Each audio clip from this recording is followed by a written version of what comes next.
The room went silent the moment my father stood up with his champagne glass and smiled at the man sitting beside him. Not at me. Not at the woman who had just handed him the keys to a $370,000 truck, with about the size of a small child on the hood. At the man beside him. And then he said into the microphone in front of 63 people who had flown in from 4 states for his 62nd birthday, the 11 words that told me everything I should have understood 3 years earlier. He said, "This is the person who actually built everything I have."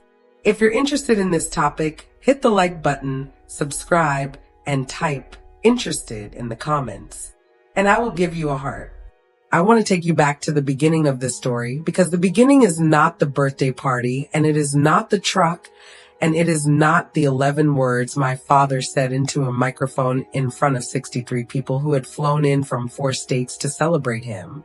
The beginning is a Tuesday afternoon in March 17 years ago, when I was 19 years old and sitting across from my father at the kitchen table of the house I had grown up in, a 4-bedroom colonial in Marietta, Georgia, with a wraparound porch and a flagpole in the front yard, because my father, Gerald Whitmore, believed in the specific kind of presentation that communicates arrival before anyone has stepped through the door. I was 19 and I had just been accepted to Georgia Tech on a partial scholarship, and I needed $12,000 to cover the gap between what the scholarship provided and what the first year actually cost, and I had a business plan, a real one, typed and printed and organized in a folder with tabs, because even at 19 I understood that asking my father for money without documentation was not asking, it was wishing. And I had learned the difference between those two things early. I slid the folder across the table. He opened it. He looked at the first page for approximately 45 seconds, and then he closed it and slid it back to me and said, "Renee, your brother is starting his senior year and his lacrosse program costs $14,000 annually. I cannot fund 2 things at once. You are smart enough to figure something else out. You always do." Then he stood up and walked back to his office and closed the door, and I sat at that kitchen table with my tabbed folder and understood that figuring something else out was not a compliment. It was a dismissal wearing the costume of one. And that the difference between me and my brother Marcus in that house had never been about capability. It had been about whose capability the house considered worth investing in. My name is Renee Whitmore. I am 36 years old, and I have been figuring something else out since I was 19, which means I have been building something for 17 years on the specific fuel that comes from being told your ambition is an inconvenience. And what I built is the reason my father's toast at his 62nd birthday landed the way it landed. Not just as a betrayal, but as a miscalculation. The kind that only people who have fundamentally misread the architecture of their own situation can make. With such confidence in a room full of witnesses. But I am getting ahead of myself, and the story deserves to be told in the order it happened, because the order is what makes the ending make sense. My father spent 40 years in commercial trucking, not driving, managing, the specific kind of managing that involves knowing which routes are profitable and which contracts are worth holding and which relationships need to be cultivated at golf courses and charity dinners rather than over the phone. And he was good at it in the way that men of his generation are good at things, through accumulated knowledge and strategic patience, and the particular confidence of someone who has never had to explain himself to anyone who could actually hold him accountable. He built Whitmore Logistics from a 2-truck regional carrier in 1989 to a mid-sized freight operation with 47 trucks and contracts across the southeastern corridor. And he did it with the specific pride of a self-made man who had decided that the story of his success was singular, and therefore the contributions of anyone around him were support roles in his narrative rather than chapters in their own. My mother had been the bookkeeper for the first 12 years. He thanked her at their 25th anniversary dinner by buying her a tennis bracelet and telling the room that she had kept him organized, which was the most reductive description of 12 years of financial management I had ever heard delivered as a compliment. And my mother had smiled and held up her wrist, and I had watched her smile and understood that she had learned the same lesson I was still learning, which was that in Gerald Whitmore's version of events there was room for one protagonist, and the rest of the cast was decorative.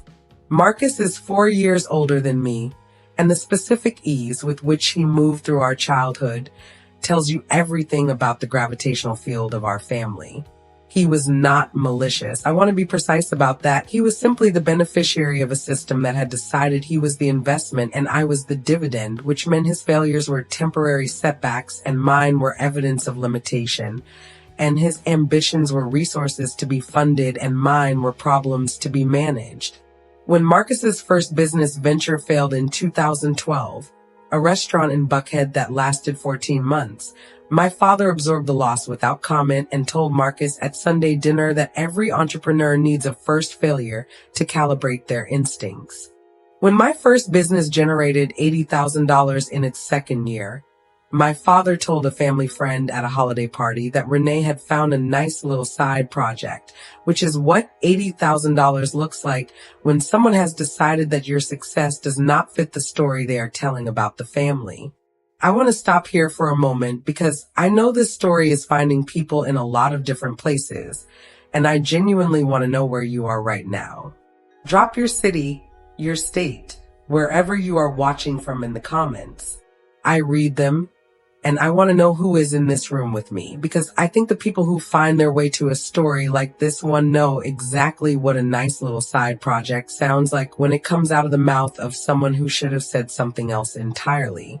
I graduated from Georgia Tech in 4 years. I paid for it myself. The gap year I took working 2 jobs and the 3 years of work study and the small business I started junior year selling digital organization tools to other overwhelmed students, $37 each, volume-based, which funded my last 2 semesters more reliably than any scholarship would have. My father attended my graduation the way he attended things that were obligatory, physically present and emotionally elsewhere.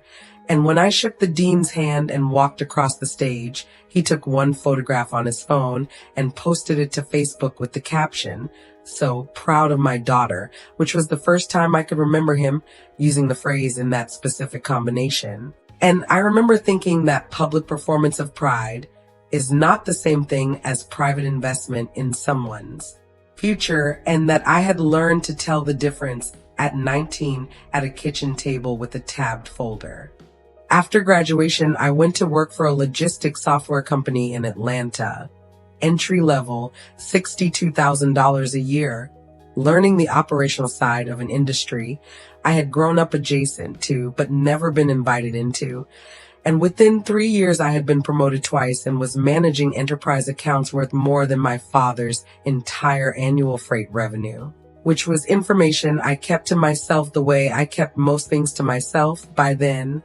Not out of shame, but out of the understanding that information is leverage, and leverage is only useful when the other party does not know you have it. In 2015, I left the software company and started my own consultancy, Whitmore Advisory Group, and I want you to note the name because the name is part of the story.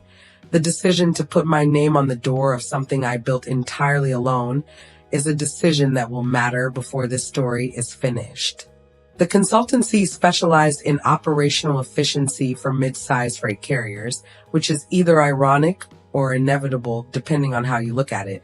And within 18 months, I had 6 clients, and within 3 years, I had 22, and within 5 years, I had built something that generated more revenue annually than my father's trucking operation had in its best year. And he knew this because I had told him, and he had responded by telling me at Christmas dinner in 2019 that it was. Impressive for a consulting business, the word for doing the specific work of minimizing a thing while appearing to acknowledge it. The truck was my idea, and I want to be clear about that because I think clarity about whose idea it was is essential to understanding what the toast meant. In January of this year, my father turned 62, and I decided, after 17 years of building something on fuel that should not have been necessary, that I wanted to do something large, not for him, not to repair something that was not mine to repair, but for myself, for the version of me that sat at that kitchen table at 19 with a tabbed folder and was told to figure something else out. For the proof that I had figured it out so completely that I could write a check for $370,000 for a custom Kenworth W990 long-nose truck. Cherry red, his favorite color since childhood, with his initials on the door panel and about the size of a small child on the hood, and not feel it.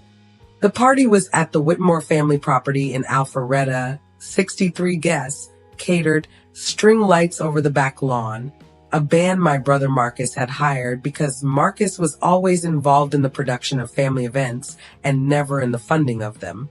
And when I pulled the truck around the side of the house and my father walked out and saw it, he cried.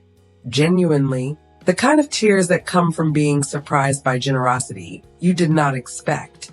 And I stood there watching him cry, and I felt something that I now understand was not pride, but premonition, the specific feeling of a person who has just handed something irreplaceable to someone they are not yet certain deserves it.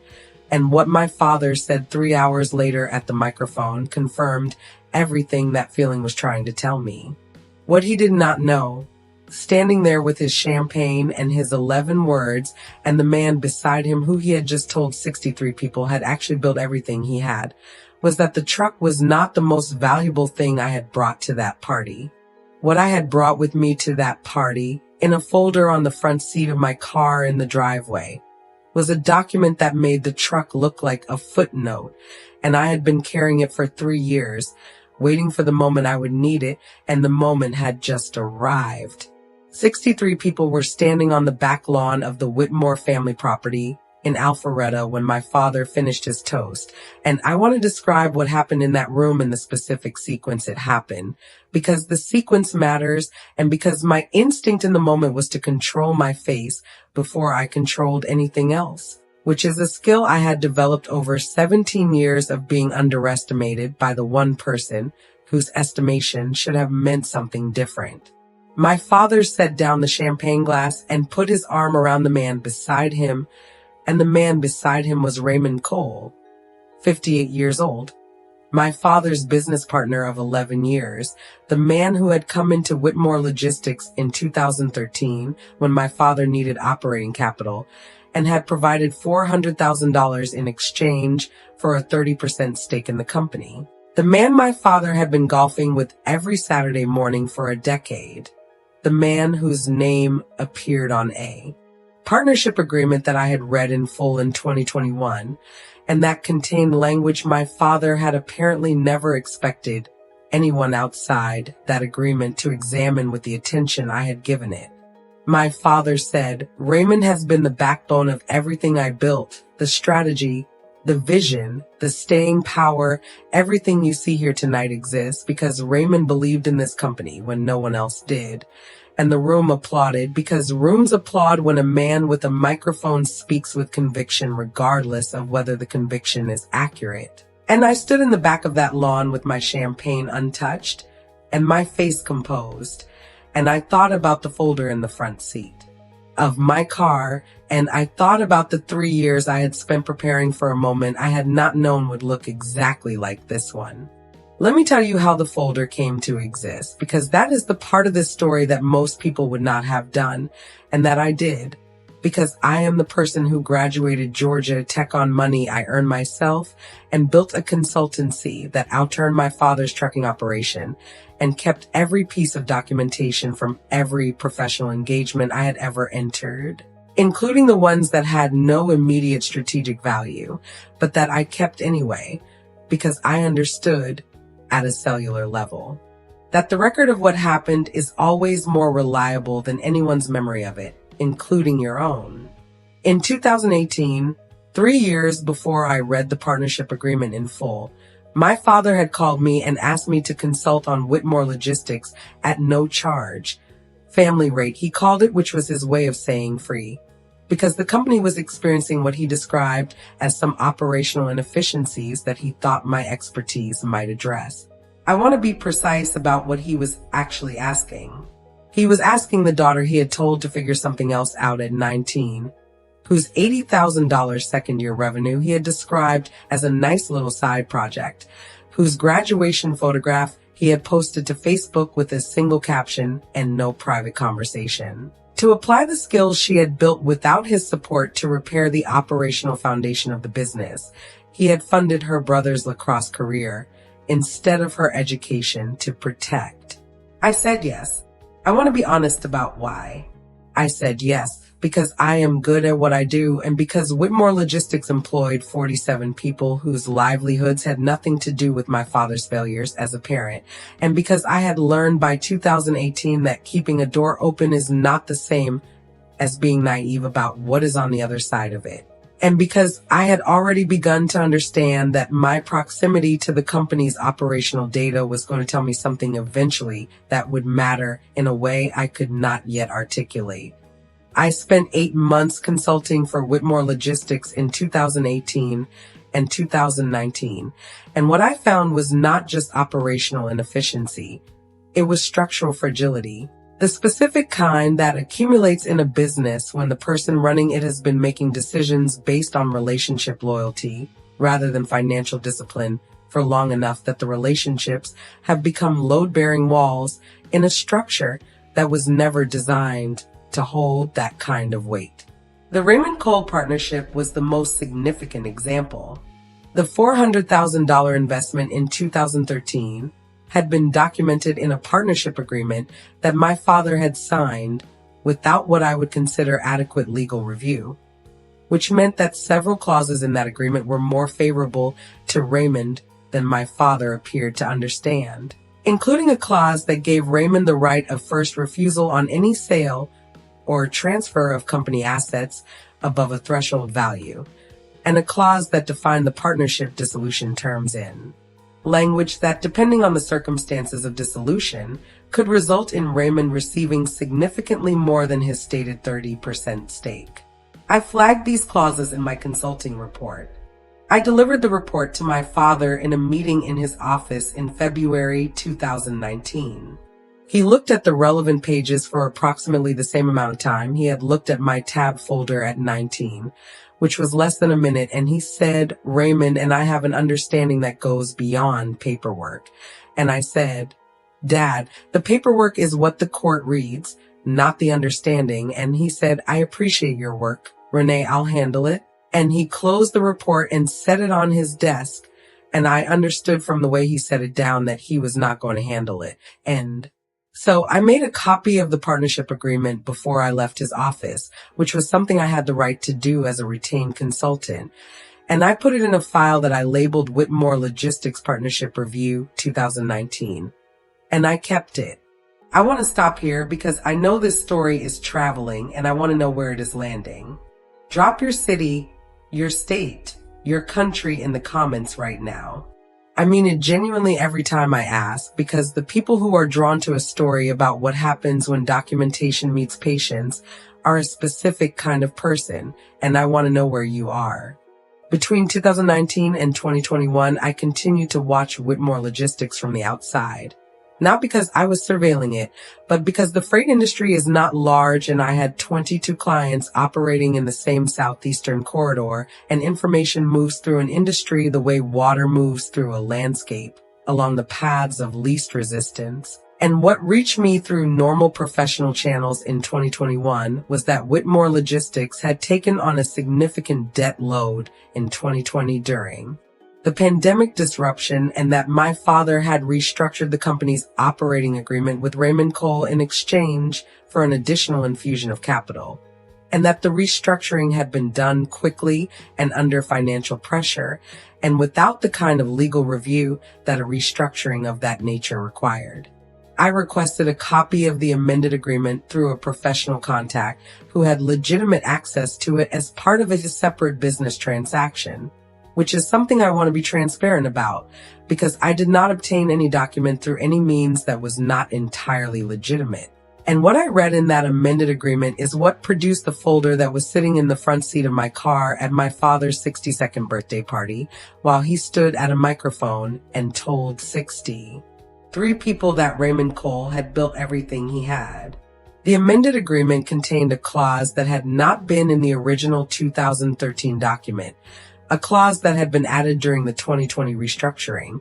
And that clause stated that in the event of the death or incapacitation of Gerald Whitmore, Raymond Cole would assume full operational and financial control of Whitmore Logistics with buyout terms for the Whitmore estate calculated at net asset value minus outstanding debt at the time of transfer, which in the current financial state of the company meant that if my father died tomorrow, the Whitmore family would receive significantly less than the market value of what the Whitmore name had built, and Raymond Cole would receive the difference. My father had signed this clause in August 2020 during the hardest financial quarter the company had experienced in 30 years, and I do not know whether he had read it carefully or whether he had signed it in the specific fog of financial desperation that makes people agree to terms they would never accept in calmer circumstances. But I know that he had not told anyone in the family about it. Not my mother, not Marcus, not me. And I know that Raymond Cole had brought his own attorney to the signing and that my father had not. And I know that an attorney who had reviewed that clause with adequate attention would have recommended against it. And I know all of this because I had spent 3 years reading everything I could legitimately access about the structure of a company that bore my family's name, and that would, in the absence of what I was holding in that folder, pass out of my family's hands in a manner and at a price that my father appeared not to fully understand. The toast was not just a slight. The toast was evidence. It told me that my father's relationship with Raymond had progressed to a point where Raymond felt comfortable enough to be publicly celebrated as the actual architect of Whitmore Logistics at a family event, which meant the dynamic between them had shifted further than even the amended agreement suggested. And the question I was sitting with as the applause died down on the back lawn was not whether I needed to act, but whether the moment I had been quietly preparing for had arrived earlier than I had anticipated, and the answer to that question was sitting in the front seat of my car in the driveway. And what was also in the front seat of my car, in a second folder I had not mentioned to anyone, is the part of this story that changes everything that comes after it and that I had not yet decided whether to use. The party ended at 11 and I was the last person to leave, and I want to tell you what happened in the 2 hours between my father's toast and the moment I walked to my car in the driveway, because those 2 hours are where the story shifted from something I had been carrying privately into something that was going to require a different kind of carrying entirely. After the applause died and the band started playing again, and the 63 guests redistributed themselves across the lawn with their drinks and their conversations, I watched Raymond Cole. Not obviously, not in the way that announces itself, but with the peripheral attention of someone who has learned that the most useful information is usually in what people do when they believe no one important is watching. Raymond worked the room the way a man works a room when he believes the room belongs to him, moving from cluster to cluster with the ease of someone who has already decided the outcome of the evening and is simply enjoying the confirmation of it. And twice I saw him accept congratulations from guests who appeared to be thanking him for something specific, not just for attending, not for the generic social acknowledgement that passes between people at parties, but the specific gratitude of people who believe they owe someone something.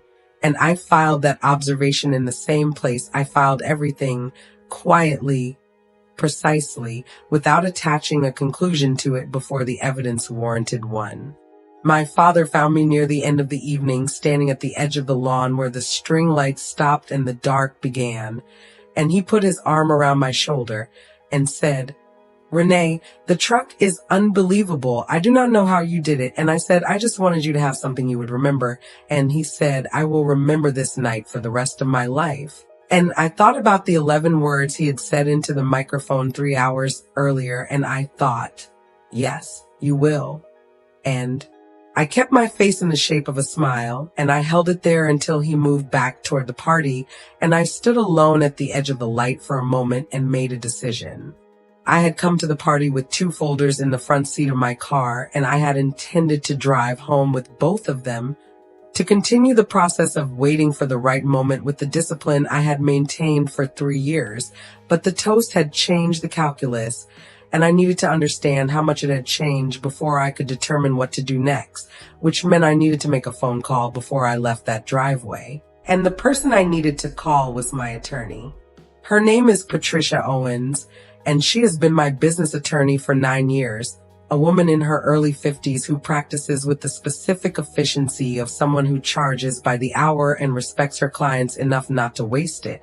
And when I called her at 9:47 on a Saturday night, she picked up on the 3rd ring because we had an arrangement that after-hours calls from me were not social, and she answered accordingly. I told her about the toast in 2 sentences. She was quiet for a moment, and then she said, "Renee, is this the same Raymond Cole from the amended partnership agreement we discussed in 2021?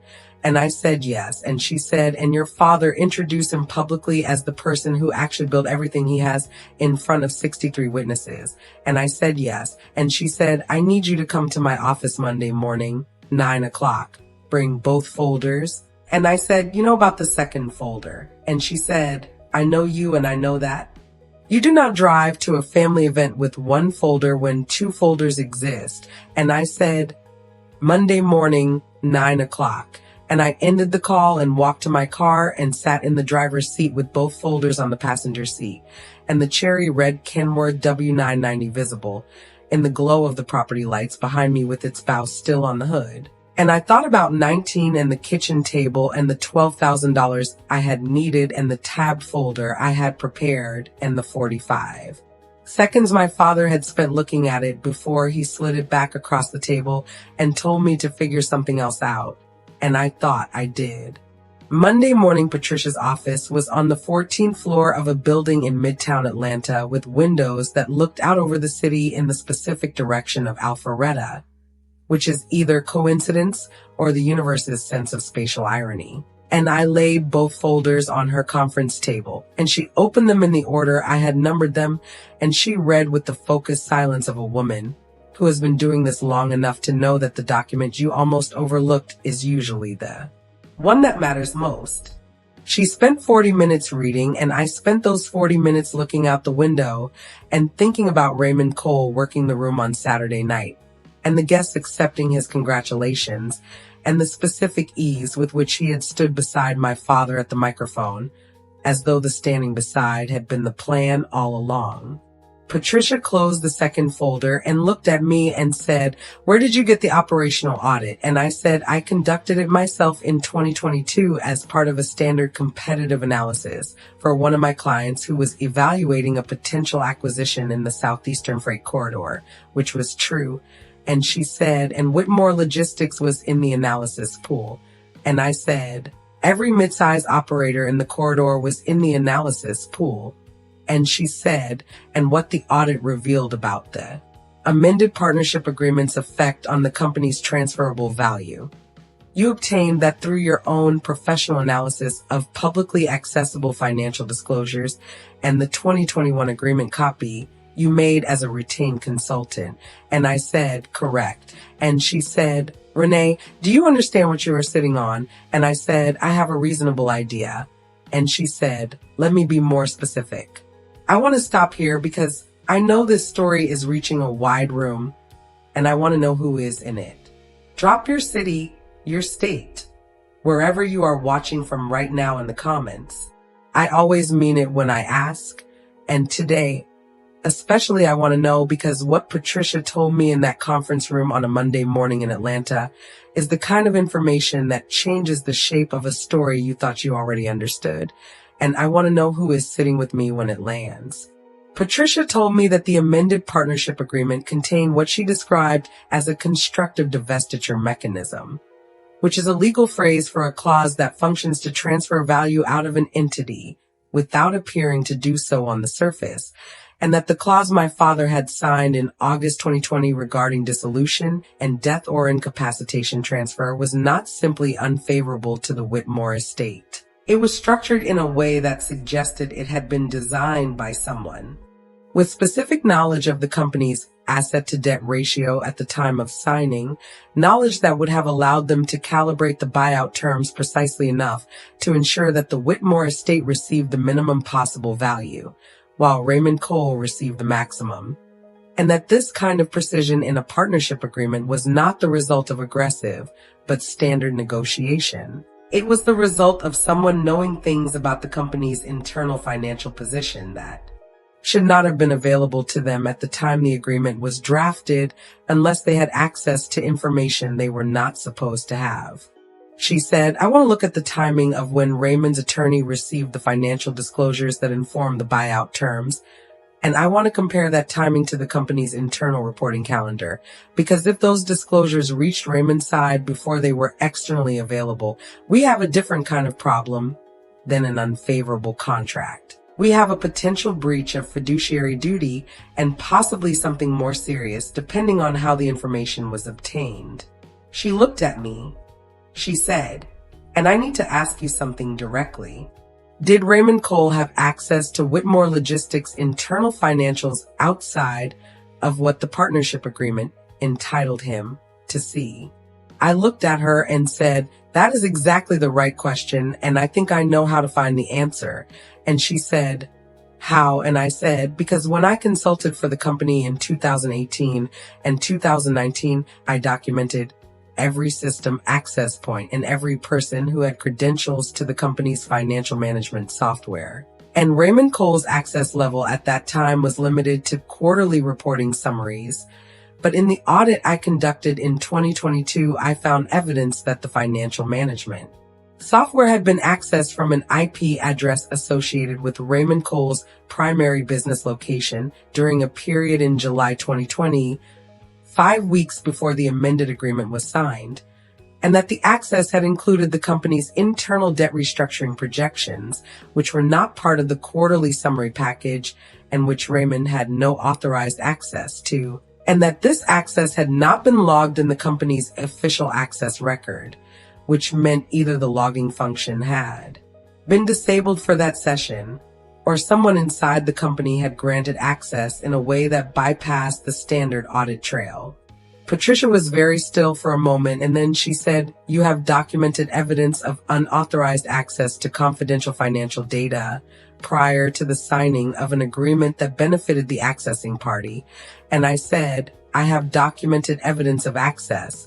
I have the IP correlation and I have the timing. And she said, Renee, this is not a contract dispute anymore. And I said, I know. And she said, this is potentially fraudulent inducement. And depending on how the information was obtained, it could involve criminal exposure for Raymond Cole. And I said, I know that too. And she said, what do you want to do? And I said, I want to make sure my father's company does not leave my family's hands for a price that someone engineered at the moment my father was most vulnerable. And she said, then we need to move carefully and we need to move now. Because if Raymond Cole becomes aware that this analysis exists, he will have time to restructure his position, and some of what we are looking at becomes significantly harder to pursue. And I said, he does not know this analysis exists. And she said, how certain are you? And I said, completely certain, because the only people who know what is in that second folder are sitting in this room right now. And what we do with it in the next 72 hours is going to determine whether my father's toast on Saturday night was the end of the story or just the moment the story finally began. Patricia said 72 hours, and she meant it in the specific way that attorneys mean things when they have identified a window that will not stay open, and she began moving before I left the conference room, which is one of the reasons I have worked with her for 9 years, because the distance between her understanding something and her acting on it is shorter than it is for most people, and in situations where timing is the variable that determines everything, that distance is the difference between an outcome and a missed opportunity. She called a forensic technology specialist before I reached the elevator. a man named David Park who operated a firm that handled digital evidence preservation for litigation purposes, and who had, Patricia told me in the 30 seconds before I stepped into the elevator, worked on 3 previous cases involving unauthorized access to proprietary financial systems, and understood both the technical requirements for evidence preservation and the legal standards for admissibility in a Georgia court. She said, I need him to look at the access logs you documented in the 2022 audit before we file anything, because the strength of everything downstream depends on the integrity of the technical evidence at the foundation. And if David confirms what you are describing, then we have a case. And if he finds something in the methodology that creates a vulnerability, we need to know that before Raymond Cole's attorney does.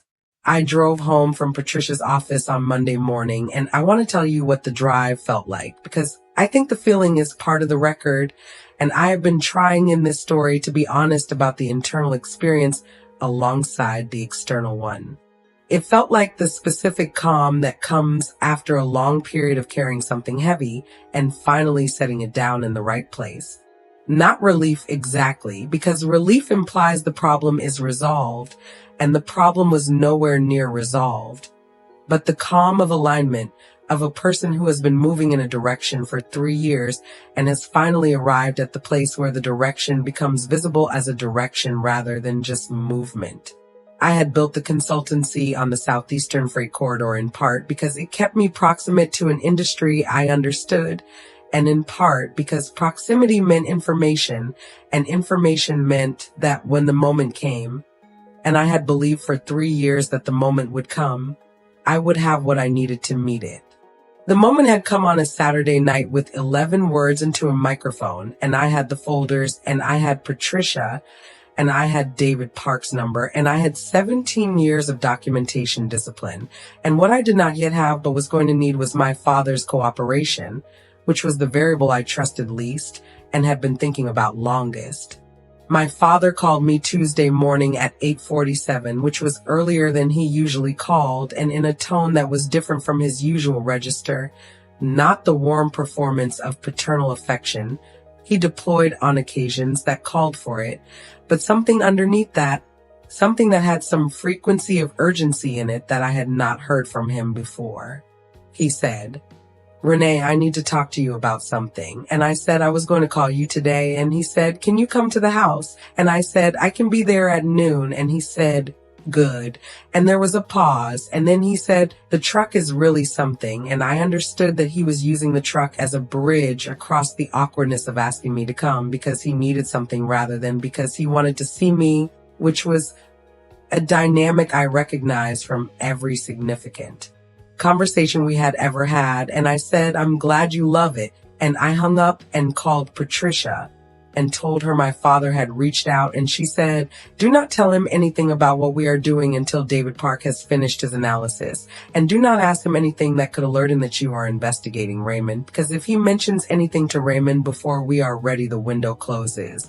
And I said, I know. And she said, Renee, I mean it. Whatever he tells you today, listen. And do not lead. And I said, I have been listening to my father my whole life without leading. I think I can manage one more conversation.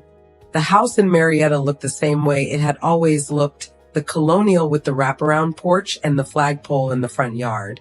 And I sat across from my father at the kitchen table, the same table where I had sat at 19 with my tabbed folder. And I thought about the geometry of that, about how certain rooms become the permanent setting for certain kinds of conversations regardless of how much time passes. And my father looked older in the Tuesday morning light than he had looked on Saturday in the party lighting and the birthday glow. And I noticed for the first time the specific tiredness that had settled around his eyes, the kind that is not from a single bad night, but from a longer accumulation. And I filed that observation alongside everything else, and I waited. He said, Raymond came to see me Sunday morning. My hands were around my coffee cup, and I kept them there. I said, what did he want? He said, he wants to buy me out. I looked at my father, and I kept my face in the shape of attentive listening. And I said, what do you mean buy you out? He said he made an offer, a formal offer, written with a number, and he said he wanted an answer by the end of the month. And I said, what was the number? And my father told me, and I want you to understand what I felt when he said it. Because the number he told me was consistent with exactly what I had calculated the amended partnership agreement's buyout terms would produce in the current financial state of the company, which meant that Raymond had gone to my father with an offer engineered to appear reasonable while actually representing a fraction of what the Whitmore name and the Whitmore routes and the Whitmore contracts were worth on the open market. And the fact that he had done it the morning after a party where he had publicly positioned himself as the actual architect of the company told me that the toast had not been an accident and had not been sentiment, it had been preparation. The deliberate public establishment of a narrative that would make the buyout offer seem logical when it arrived, so that my father and anyone watching would interpret Raymond acquiring the company as the natural conclusion of a story Raymond had been telling about himself for years. I said, Dad, don't sign anything. And he looked at me and said, I was not planning to sign anything without talking to you first. And I heard something in that sentence that I had not expected, a deference I had not been offered before. And I said, good. And I said, I need you to trust me for the next few weeks. And he said, why? What do you know? And I said, I know enough to tell you that the number Raymond gave you is not what this company is worth, and that you should not make any decisions until I have finished something I am working on. And he looked at me the way he had looked at my tab folder at 19, and I waited for the dismissal. And instead he said, okay. And that single syllable landed in that kitchen like something that had taken 17 years to arrive. David Park completed his analysis on Wednesday afternoon, and Patricia called me at 4:15. And I want to walk you through what he found, because the finding is the foundation of everything that came after, and I want to be precise about it. David confirmed that the IP address I had identified in the 2022 audit was registered to a business services provider that listed Raymond Cole's primary company, Cole Freight Partners, as its sole client at the address in question, which established the IP2 entity link with the specificity that litigation requires. He confirmed that the access to Whitmore Logistics financial management software on July 14th, 2020 had included the company's internal debt restructuring projection documents, the capital reserve analysis, and the asset-to-debt ratio summary, all of which were classified as restricted internal documents in the software's permission architecture, and none of which were included in the quarterly summary package that represented the outer boundary of Raymond's authorized access. He confirmed that the access session had lasted 47 minutes, which was long enough to review and export all three documents, and that the standard audit log for that session showed no record of the access, which was not consistent with a system malfunction, but was consistent with the deliberate suppression of the logging function, which required administrative credentials that Raymond Cole did not possess, which meant that someone inside Whitmore Logistics with administrative access had either granted Raymond access directly or had disabled the logging function to allow access that would otherwise have been recorded. Patricia said, we have unauthorized access to proprietary financial data. We have the timing correlation to the amended agreement, and we have evidence of log suppression that suggests inside participation. And I said, who inside the company had administrative credentials in July 2020? And she said, that is the question we need to answer before we file. And I said, I have a list of every person who held administrative credentials during my 2018 consulting engagement. And she said, has that list changed since 2018? And I said, I do not know, but I know how to find out. I want to stop here because I know this story is in a lot of different rooms right now, and I want to know which room you are in. Drop your city or your state in the comments. I read them all. And this is the part of the story where I want to know who is sitting with me, because what I found when I checked the administrative credentials list is the piece that changed the shape of everything else. I had maintained a professional relationship with the operations manager at Whitmore Logistics since my 2018 consulting engagement, a woman named Cheryl Briggs, who had been with the company for 22 years and who I had worked closely with during the efficiency review and who I had respected enough to stay in contact with through the years that followed. Not strategically, genuinely, in the way you maintain connections with competent people you have worked alongside, because competence is its own reason for ongoing regard. I called Cheryl on Wednesday evening, and I did not tell her what I was investigating. I simply asked whether the administrative credential structure for the financial management software had changed since 2018, framing it as a general inquiry about whether the company had updated its security architecture in recent years, which was a question I could legitimately ask as a former consultant with an ongoing interest in operational best practices. Cheryl was quiet for a moment, and then she said, "Renee, can I ask you something?" And I said, "Of course." And she said, "Is something happening with the company? Because Raymond has been in the office a lot more than usual in the last 2 weeks, and your father seems unsettled, and I have been here long enough to know what unsettled looks like when something is coming." And I said, "Cheryl, I need you to answer my question first, and then I will answer yours as honestly as I can." And she said, "The credential structure changed in 2020. And I said, "When in 2020? And she said, "June." And I said, "Who authorized the change?" And she said, "Your father authorized it."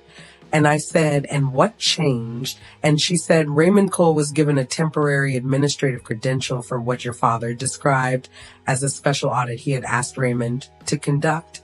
And I said, "Do you know whether that credential was revoked after the audit?" And there was a pause, and she said, "I do not believe it was." And I said, "Cheryl, I need you to check the current credential list tonight and tell me whether Raymond Cole's administrative access is still active." And she said, "Renee, what is going on?" And I said, "I need the answer to that question before I can tell you what is going on, because the answer changes what I am going to do next." And she said she would check. And I said, "Do not tell anyone you are checking." And she said, "I have been here 22 years. I know how to look at a list quietly." And she hung up.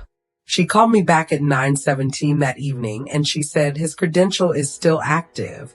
And I said, "Has it been used since 2020? And she said, "I cannot see access history from the credential management interface. Only David Park's kind of analysis could establish that, but the credential is current and valid, and it has never been flagged as temporary in the system, which means it was set up as a permanent access level and no one ever went back to change it." And I said, "Cheryl, thank you."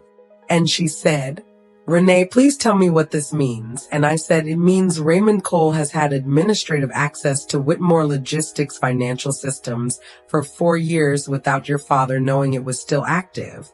And it means every piece of financial information your father has generated, every projection, every restructuring plan, every debt analysis, every quarterly internal report for 4 years has been potentially visible to the person who is now trying to buy the company at a price he calculated using information he was not supposed to have." And the silence on the other end of the line was the specific silence of a person who has worked somewhere for 22 years and has just understood that the foundation of what she trusted was built on something she did not know was there. I told her I would be in touch, and I ended the call, and I sat in my home office with David Park's analysis and Patricia's legal assessment and Cheryl's information and the 2 folders, and I thought about the cherry red Kenworth W990 sitting in my father's driveway with its bow on the hood, and I thought about the 11 words at the microphone, and I thought about Raymond Cole making his rounds at the party with the ease of a man who believes the outcome is already decided, and I thought about what it means to let someone believe they have won before they understand the game they are actually playing. And then I called Patricia and I said, "We are ready." And she said, "I will file Monday." And I said, "Before you file, I need one more thing." And she said, "What?" And I said, "I need to know who else knew, because Raymond Cole did not access a financial system alone. And someone at Whitmore Logistics gave him a credential that never expired.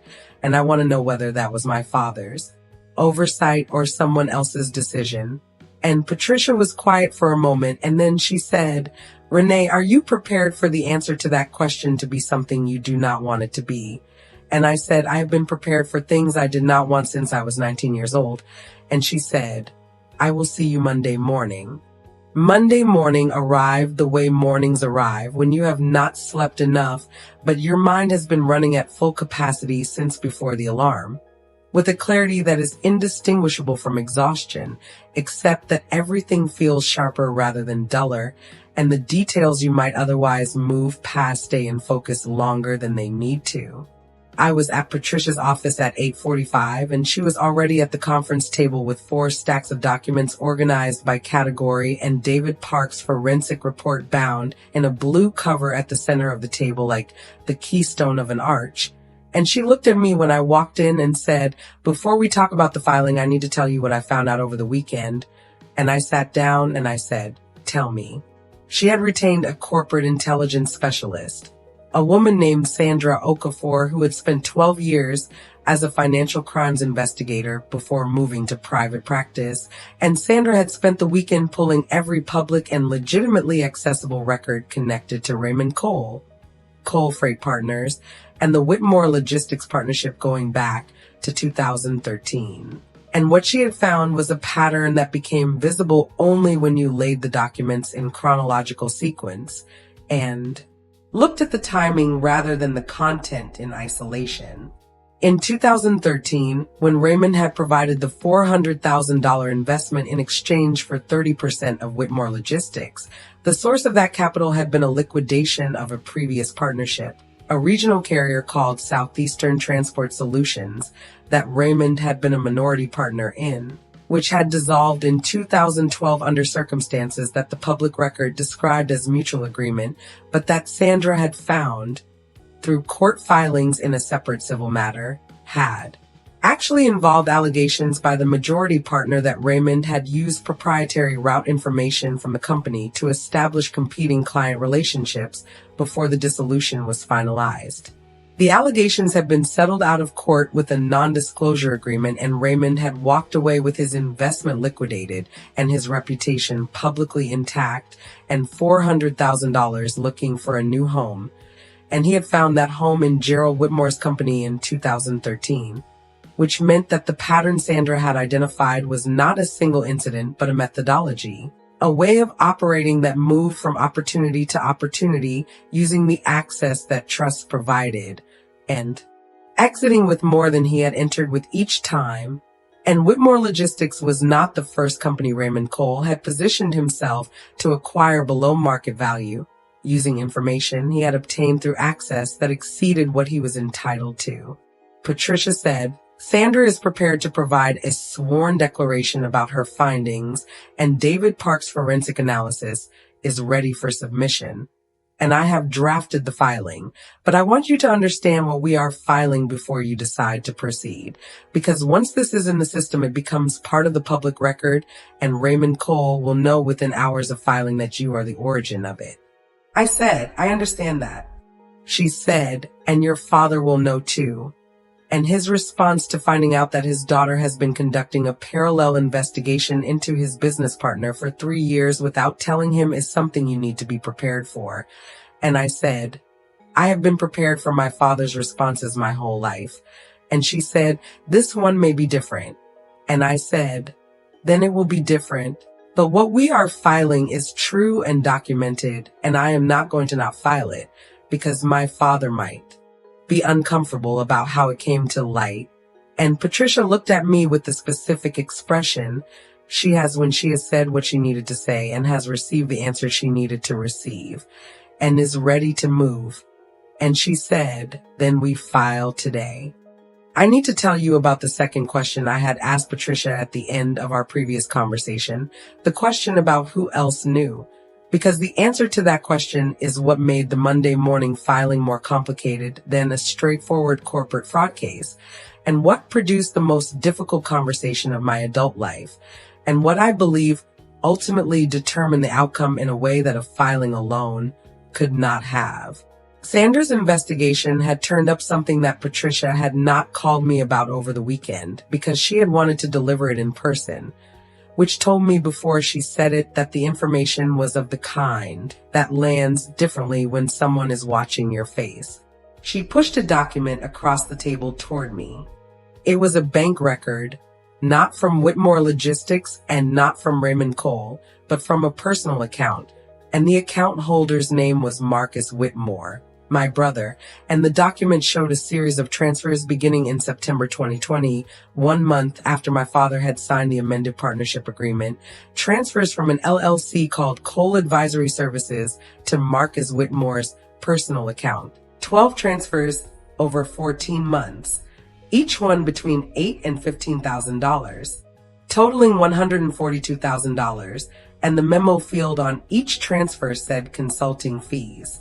I looked at that document for a long time, and Patricia did not say anything, and I appreciated that she did not say anything, because the silence gave me the space to process what I was looking at without having to manage my expression at the same time, which is a courtesy I will remember for the rest of my professional relationship with her. Marcus had received $142,000 from Raymond Cole's LLC in the 14 months following the amended agreement signing, and Marcus had never mentioned to anyone in the family that he had a consulting relationship with Raymond Cole. And Marcus was the person in the family who had been inside my father's confidence since childhood, who had attended every company event, who had been present at every significant business conversation I had been excluded from, and who had been given $40,000 by my father for a restaurant that lasted 14 months, while I was told to figure something else out with my college funding. I said, "Does my father know about this?" And Patricia said, "We do not believe so." And I said, "How certain are we that this constitutes something actionable rather than a consulting relationship that happens to look suspicious?" And she said, "Sandra found no evidence of any actual consulting services provided by Marcus to Cole Advisory Services during the period in question. No deliverables, no correspondence, no meeting records, nothing that would support the characterization of those transfers as payment for legitimate professional services." And I said, "So it is a payment," and she said, "It has the structural characteristics of a payment for access or information rather than for consulting services, and combined with the timing and the credential situation and the buyout offer, it forms part of a pattern that is going to be very difficult for Raymond Cole and potentially for Marcus to explain in a legal proceeding." I sat with that for a moment, and I thought about Marcus at every Sunday dinner accepting my father's praise and my father's investment and my father's belief in his potential. And I thought about Marcus at the party on Saturday hiring the band and moving through the crowd with the ease of someone who has always been the protagonist of the family story. And I thought about $142,000 in consulting fees for services that did not exist, and I felt something I did not want to feel, which was the specific grief of a betrayal that you cannot be surprised by because you have understood the character of the person involved for long enough to know that this was always inside the range of what they were capable of. And I folded that grief into the same place I folded everything, and I said, "We filed today, everything," and Patricia said, "Everything," and I said, "Everything." The filing went into the Fulton County Superior Court system at 2:17 in the afternoon on a Monday, and Patricia served Raymond Cole's registered agent at 2:45, and she sent a courtesy copy to his personal attorney at 3 o'clock. And at 3:12, Raymond Cole's attorney called Patricia's direct line, and Patricia put him on speaker, and I sat in the conference room and listened to a man I had never met attempt to characterize a 46-page filing supported by forensic digital evidence, a corporate intelligence declaration, a 14-month payment record, and 4 years of documented access logs as a misunderstanding that could be resolved with a conversation. And Patricia said, "We are not interested in a conversation. We are interested in the court process." And he said, "My client is prepared to discuss the buyout terms." And Patricia said, "Your client's buyout offer is not what this filing is about." And he said, "Then what resolution is my client offering?" And Patricia said, "Your client is not in a position to offer resolution. Your client is in a position to respond to a filing." And she ended the call and looked at me and said, "He called within 55 minutes of service." And I said, "I know." And she said, "That is not the call time of a man who is surprised." And I said, "No. It is the call time of a man who has been waiting for something to happen and wanted to know what shape it took when it arrived." If you have ever watched something you built carefully over years finally do exactly what you built it to do, subscribe now, because what happened in the 72 hours after that filing is the reason Raymond Cole's attorney stopped making calls and started making a different kind of arrangement entirely. My father called me at 4:30 that afternoon, and his voice had the quality I had heard on Tuesday morning amplified to its fullest register. Not anger, not accusation, but a kind of stripped-down directness that I had never heard from him before, as though the situation had removed the performance layer that usually sat between him and what he actually meant. He said, "Patricia Owens called me this afternoon," and I said, "I know." And he said, "She told me about the filing and she told me about Marcus." And I said, "I know." And he said, "How long have you known?" And I said, "I have had the documentation for 3 years." And the silence that followed that answer had a texture I want to describe accurately because I think it matters.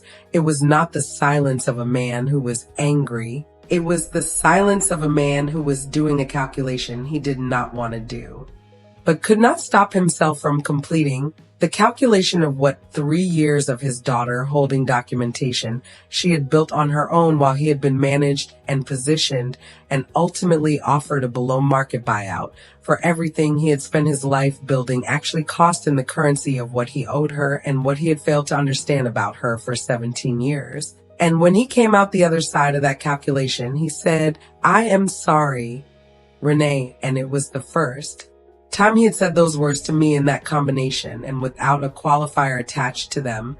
And I said, "I know, Dad," and I meant it. The public reversal happened not in a courtroom and not in a press conference, but in a conference room at Whitmore Logistics headquarters on a Thursday afternoon 4 days after the filing, at a meeting that Patricia had requested with Raymond Cole, his attorney, and my father, and that I attended as both Renee Whitmore, consultant, and as the person whose filing had produced the meeting.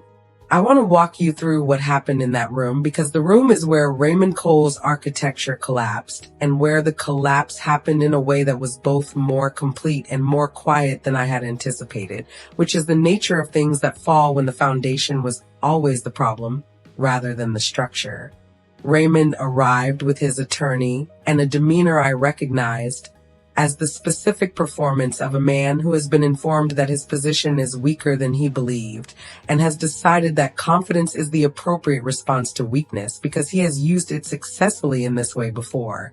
And he sat across the table from my father and he said, "Gerald, I want you to know that whatever has been filed is a mischaracterization of a professional relationship that has benefited this company for 11 years. And my father looked at Raymond Cole and said, "Raymond, my daughter is going to speak now, and I want you to listen." And the way my father said my daughter is going to speak now with a weight and a definitiveness that I had never heard him apply to any sentence that contained my name is something I am going to carry for the rest of my life, not as a wound, but as a marker. The specific moment when 17 years of being an afterthought in my father's professional narrative ended, and something else began. I opened the blue-covered forensic report to the section David Park had labeled Access Event Timeline, and I placed it on the table facing Raymond, and I said, "On July 14th, 2020, an IP address registered to your primary business location accessed Whitmore Logistics financial management software for 47 minutes and reviewed the company's internal debt restructuring projections, capital reserve analysis, and asset-to-debt ratio summary, none of which were within your authorized access parameters." And I said the logging function for that session was suppressed using administrative credentials that were assigned to your account in June 2020 by a temporary authorization that was never revoked, which means you have had administrative access to this company's financial systems for 4 years. And I said, the buyout offer you delivered to my father last Sunday was calculated at a number that is consistent with information contained in the documents accessed during that July 2020 session, which means the offer was not a market assessment. It was a number engineered using data you obtained without authorization. And I set down the report and I looked at Raymond Cole and I said, I have a forensic declaration, a corporate intelligence analysis, a 14-month payment record to a family member who provided no documentable services in exchange, and 4 years of access logs that your attorney has not seen the full scope of yet. And I am prepared to let the court process, work through all of it. Or you can tell my father what this company is actually worth on the open market, and we can discuss what a legitimate transition looks like if he ever decides he wants one. And Raymond looked at me and then at his attorney and then at the table. And what happened on his face in those 3 seconds is the thing I had been building toward for 3 years without knowing exactly what shape it would take when it arrived, which was the specific dissolution of a man who has operated for years on the assumption that the people around him are not paying the kind of attention that produces a 46-page filing supported by forensic digital evidence. And the assumption was wrong. And the wrongness of it was sitting on the conference table in a blue cover with tabs. Raymond's attorney asked for a recess and they stepped out and were gone for 22 minutes. And when they came back, Raymond's attorney said his client was prepared to withdraw the buyout offer and engage a neutral third-party valuation firm to establish the company's fair market value. And he said his client was prepared to discuss the existing partnership agreement's terms in the context of the filing's allegations. And he said his client wished to resolve the matter without further litigation, and Patricia said, we will review any proposal your client submits in writing. And the meeting ended and Raymond Cole walked out of Whitmore Logistics headquarters without the company he had spent years positioning himself to acquire at the price he had engineered. And my father and I sat in that conference room after everyone else had left, and he said, how did you know to keep all of this? And I said, I have been keeping things since I was 19. And he said, I know. And then he said the sentence that closed something that had been open for 17 years. He said, I should have opened that folder. And I said, yes, you should have. And we sat there in the quiet of a room where the right thing had finally happened. And neither of us said anything else because nothing else was necessary. 3 weeks after the conference room meeting, the neutral third-party valuation firm that Patricia had approved completed their assessment of Whitmore Logistics and delivered a number that sat on my father's kitchen table on a Wednesday morning in November, and that I want to tell you about with the precision it deserves, because the number is not just a financial figure. It is the document that quantifies what Raymond Cole had been attempting to extract from my family using 4 years of unauthorized access and $142,000 in payments to my brother, and an amended partnership agreement signed by a man under financial pressure without adequate legal representation. And the number the valuation firm produced was $4,300,000, which was against the buyout offer Raymond had delivered the morning after the birthday party of $980,000, which means Raymond Cole had attempted to acquire a $4 million company for less than a quarter of its actual value, using information he had stolen from its own systems to calculate a price he believed my father would accept, because my father did not have anyone in his corner who had been paying the kind of attention that produces a different number. My father sat at that kitchen table and looked at the valuation report for a long time. And I sat across from him with my coffee, and I did not say anything because the document was saying everything that needed to be said.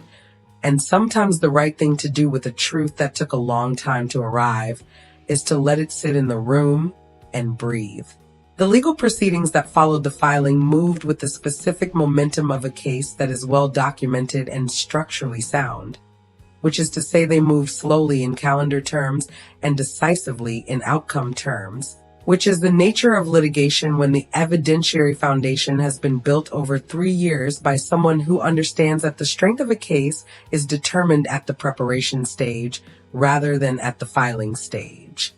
Raymond Cole's attorney made 3 separate attempts to challenge the admissibility of David Park's forensic analysis on technical grounds, and all 3 were denied, because David Park had built his methodology on the standards Patricia had specified, and the standards held under scrutiny because they had been designed to hold under scrutiny.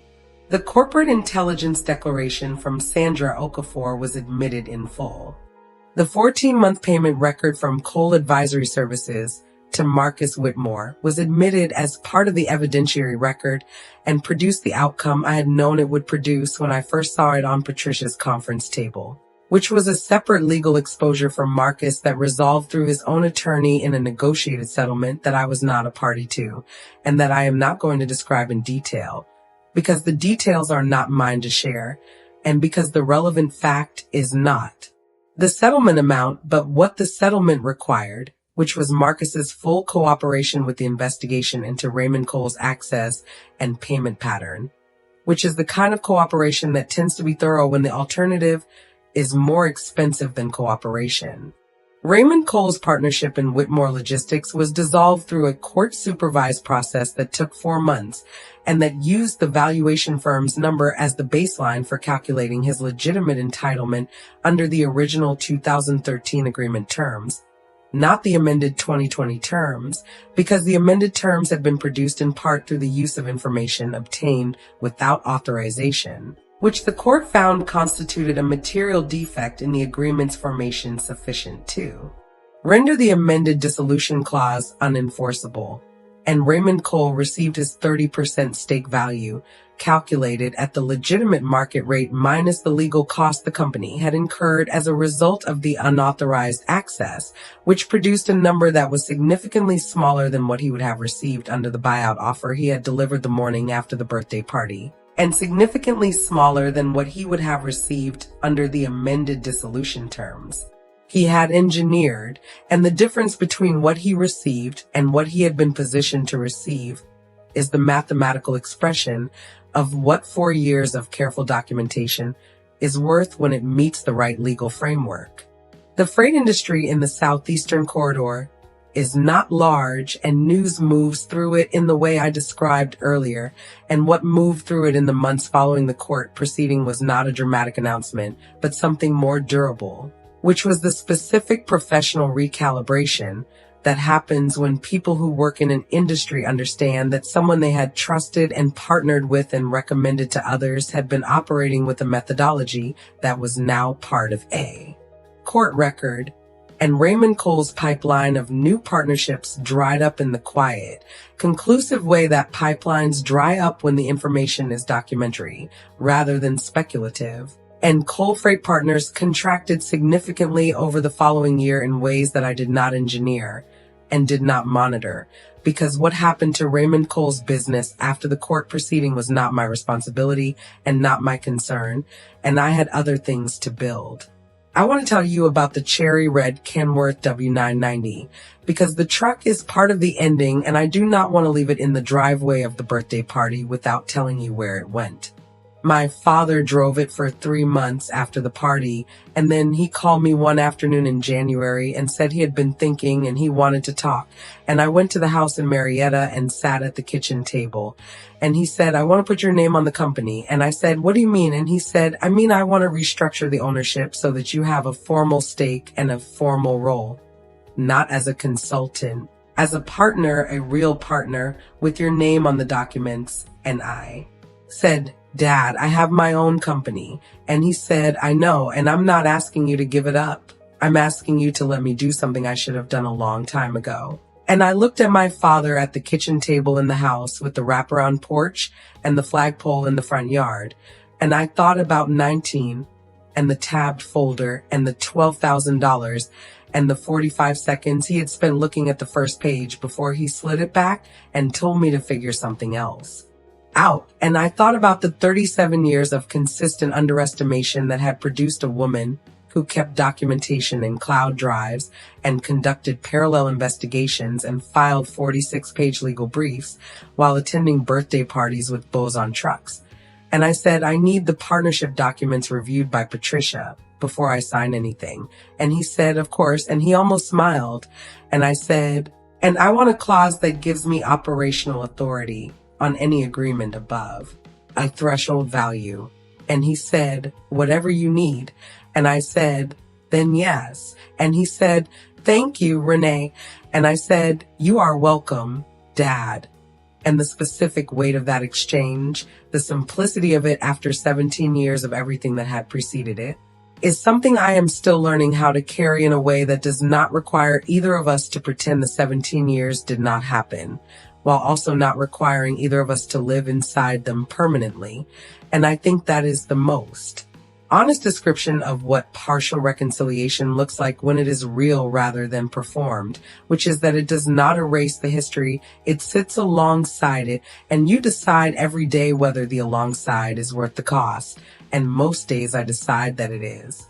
Marcus and I have not spoken since the proceeding ended, and I do not know what that silence will eventually become, whether it will harden into permanent distance or soften over time into something more navigable. And I have made peace with not knowing, because making peace with uncertainty is one of the skills that 17 years of building something without a safety net teaches you, along with documentation discipline and the specific patience of a person who understands that the right moment is worth more than the early one. The truck is still at the Marietta house. My father drives it on weekends. He told me last month that people stop him at gas stations to ask about it, and that he tells them his daughter bought it for his birthday, and that the way he says his daughter has changed from the way he said it for the first 36 years of my life. And I do not know how to quantify that change, except to say that I notice it and that noticing it cost me less than it used to. Whitmore Advisory Group is still mine, fully mine, generating revenue that I built without anyone's help and without anyone's $40,000 down payment gift, and without anyone calling it a nice little side project over a holiday dinner. And the partnership stake in Whitmore Logistics that now has my name on it exists alongside it rather than instead of it, which is the arrangement I insisted on because I learned at 19 that the difference between having your name on something and having someone else's permission to be associated with it is the difference between building and being included. And I am a builder, and I have been a builder since before anyone in my family understood what I was building. And the building is the part one would not trade for any version of the story that did not require me to figure something else out at a kitchen table with a tabbed folder at 19 years old. If you were sitting at that table at 19, looking at a closed folder being slid back across the surface toward you, what would you have done with the next 17 years? Tell me in the comments, because I have a feeling this room is full of people who know exactly what it is to build something on fuel that should not have been necessary. And I want to hear from you, because your story is the reason I keep telling mine.